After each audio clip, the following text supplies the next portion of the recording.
اس لیے مجھے امید ہے کہ اگر ہم خودکشی پر پابندی لگانا چاہتے ہیں اور ایک صالح اور حسین معاشرہ تشکیل دینا چاہتے ہیں، سب سے پہلے محبتوں کا ماحول قائم کریں، ہر بھائی بہن کے ساتھ، ہر شوہر بیوی کے ساتھ، ہر ماں بیٹے کے ساتھ، ہر بیٹا ماں کے ساتھ ایک محبتوں کا ماحول قائم کریں، بڑا حسین معاشرہ ہوگا۔ اور محبتوں کے ماحول کے لیے ہمیں کسی ناول کی طرف نہیں جانا، ہمیں کسی سیریل کی طرف نہیں جانا، ہمیں کسی پکچر کی طرف نہیں جانا، ہمیں حضور کی سیرت طیبہ کی طرف آنا ہے۔ میرا جس نے جانوروں کے ساتھ بھی حسن سلوک کرنے کا حکم دیا، میرے آقا میری بہنیں اپنے آپ کو آگ لگا رہی ہے، میری بہنیں اپنے آپ کو آگ لگا رہی ہے، جبکہ اللہ کے رسول فرماتے ہیں چونٹیوں کو بھی آگ سے نہ جلاؤ۔ اگر تم نے چونٹیوں کے بل پہ آگ لگائی، اللہ تبارک و تعالی قیامت کے دن تم سے اس سے متعلق سوال کرے گا۔ ارے چونٹیوں کو جلانے پر اللہ سوال کرے گا، جو اپنے آپ کو آگ لگا رہے ہیں ان سے کیا سوال ہوگا؟ جو اپنی جانوں کو تلف کر رہے ہیں وہ اللہ کی بارگاہ میں کیا جواب دیں گے؟ اس لیے خدا کے لیے کوئی خاتون خودکشی کا اگر پلان رکھتی ہے، وہ نیت بھی کر لے خودکشی کی، پلان بھی بنا لے، وہ گنہگار ہوگی۔ اس لیے وہ سچے دل سے توبہ کریں۔ انشاءاللہ صبر کے ساتھ میری بہنیں جیے، فاقہ کشی کی نوبت آئے صبر سے جیو۔ اور جاتے جاتے یہ بات بھی، اگر بچیاں کمپلین لائیں سسرال سے، جس کو آپ ارانا کہتے ہیں، گرانا ارانا لے کر کے آئیں، ماں باپ سنجیدگی سے سنیں، بھائی سنجیدگی سے سنیں، بہنیں سنجیدگی سے سنیں، لیکن اس پر یہ نہ کہیں کہ تجھے کیسے وہی رہنا ہے، اور یہ بھی نہ کہیں بیٹی اگر وہ الف کہتے ہیں تو تجھے یا کہنا ہے، تو بھی پیچھے مت ہٹنا، تو بھی ان سے برابر کا مقابلہ کرنا۔ یہ بھی رونگ ہے، وہ بھی رونگ ہے۔ ایک تو یہ کہ ان کو کہہ دینا کچھ نہیں جا وہیں رہے، اور ایک تو یہ کہ ان کو شے دینا کہ وہ بولے تو تجھے بڑھ کے بولنا ہے۔ دونوں طرف سے گھر خراب ہوگا۔ طریقہ یہ ہے سنجیدگی سے سنو، اور سننے کے بعد ماں باپ بھائی بہن اپنی بہن کو، اپنی بیٹی کو، گھر کی آنے والی وہ کمپلین لانے والی کو بزرگوں کی داستان سنائے، اولیاء اللہ کی، سرکار صلی اللہ علیہ وسلم کی یہ داستان سنائے، اور کہے کہ بیٹی جب اپنے بزرگوں نے اس طریقے سے زندگی گزاری ہے تو ہم بھی اس طریقے سے زندگی گزار سکتے ہیں، اور اسے دین سے قریب کرنے کی کوشش کرے، اسے مذہب سے قریب کرنے کی کوشش کرے۔ دیکھو حضرت بیٹھ جاؤ بھیا، اے بھاؤ اللہ تمہیں جزائے کرے، بیٹھ جاؤ بیٹھ جاؤ۔ حضرت رابعہ بصری کی جو ولادت ہونے والی تھی، رابعہ کا نام رابعہ اس لیے تھا کہ وہ اپنے باپ کی چوتھی بیٹی تھی، رابعہ اسی لیے ان کا نام رابعہ رکھا گیا، وہ چوتھی بیٹی تھی۔ لیکن یہ بات بڑی حیا کی ہے، مگر کتاب میں آئی اس لیے بہت حیا میں عرض کرتا ہوں۔ بچی کی ولادت کا وقت تھا، تو ولادت کے وقت ماں کے شکم پر تیل ملنا ہوتا ہے، تو وہ تیل بھی موجود نہیں تھا، ناف پر تیل ملنے کے لیے موجود نہیں تھا۔ اس وقت حضرت رابعہ کے والد آتے ہیں اور بیوی سے کہتے ہیں تیل ملنے کے لیے نہیں ہے، اگر تم اجازت دو میں پڑوس سے تیل مانگ کر کے لاتا ہوں، کیونکہ وہ اب تمہاری ضرورت ہے۔ تو اس وقت حضرت رابعہ بصری کی ماں نے کہا تھا، اگر یہ بات بتانا نہیں ہوتی تو کبھی میں اس کا ذکر نہیں کرتا، میری عادت نہیں۔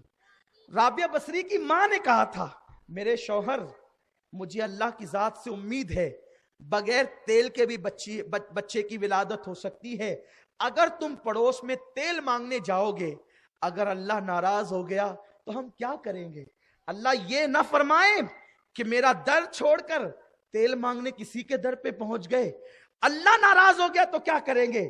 سوچو کل کی عورتوں کی فکر کیا تھی، ہر تکلیف اٹھا لیں گے لیکن کسی کے گھر مانگنے نہیں جائیں گے۔ اللہ اکبر!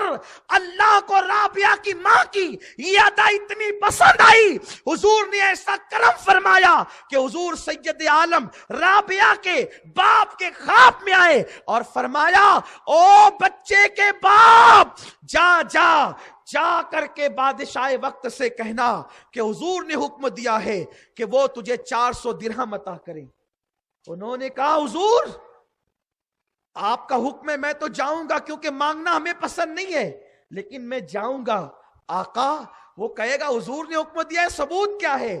تو آقا کہتے جا کے بس اتنا کہنا کہ ہر رات وہ مجھ پہ 1000 مرتبہ درود پڑھتا تھا, آج کی رات اس نے درود نہیں پڑھا ہے, میں منتظر تھا اس کے درود کی سوگات کا. اللہ اکبر, بس یہ کہہ دینا وہ تجھے دے دے گا. گئے ہیں اور جا کے کہا کہ حضور نے مجھ سے فرمایا کہ تم میری مدد کرو اور 400 درہم دو. مختلف واقعات آتے ہیں 400 درہم دو. بادشاہ نے کہا کہ حضور نے کہا اس کا ثبوت کیا ہے؟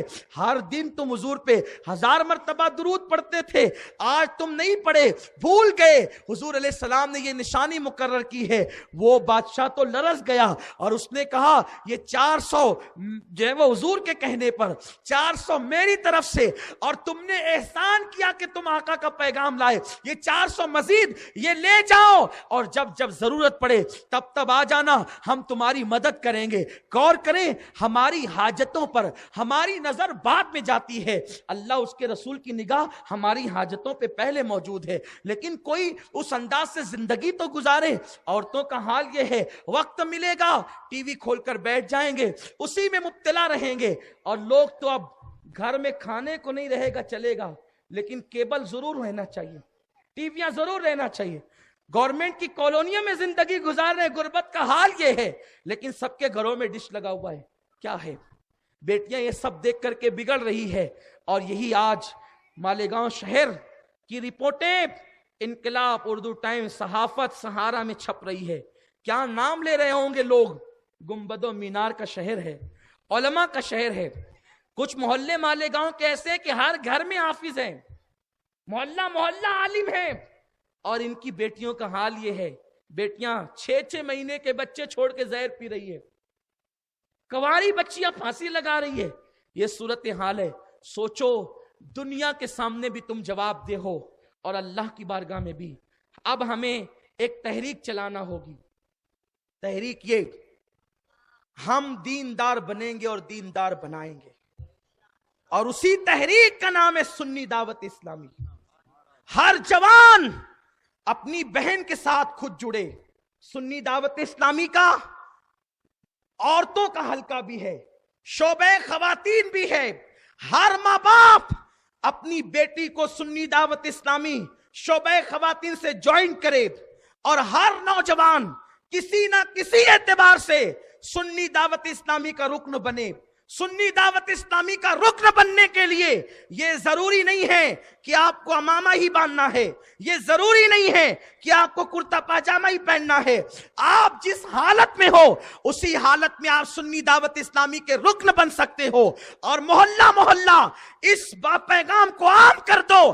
ہر محلے میں سنی دعوت اسلامی کا گروپ ہوگا, SDI گروپ ہوگا, اور ہر جوان ہر اعتبار سے جڑے گا. جہاں کہیں اجتماع ہو قافلے کی شکل میں پہنچو, عورتیں وفد کی شکل میں پہنچے اور حضور کا پیغام خود سنو, اپنی زندگی میں انقلاب پیدا کرو. الحمدللہ تحدیث نعمت کے لیے کہتا ہوں, جتانے کے لیے نہیں, بتانے کے لیے نہیں, شکر کے طور پہ کہتا ہوں.